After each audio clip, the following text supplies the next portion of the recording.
ও ভাই কিস্তি দেন।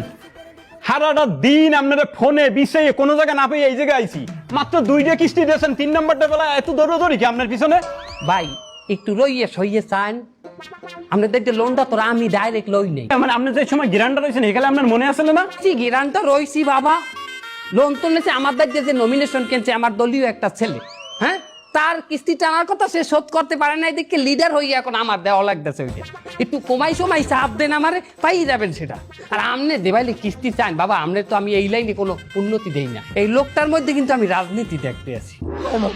হ্যাঁ এ তোমার তো রাজনীতি করা উচিত।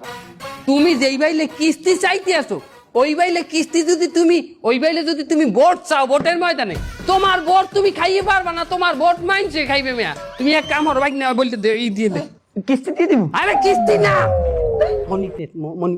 নমিনেশন। ও ও হাই নমিনেশন, আপনাদের আমাকে দল দিয়া একটা আসনের নমিনেশন দেওয়া হলো তাহলে। আমি আপনাকে কাজে নমিনেশন নিব না, আমি নিজেই একটা দল চালাই। আমি না খাই অনশন করে একটা দলের নিবন্ধন পাইছি, সেই দল আমি চালাই। আমি আপনার কাছে নমিনেশন করবো কোন দুঃখে? আপনারা কিস্তি দেন ব্যস্ত।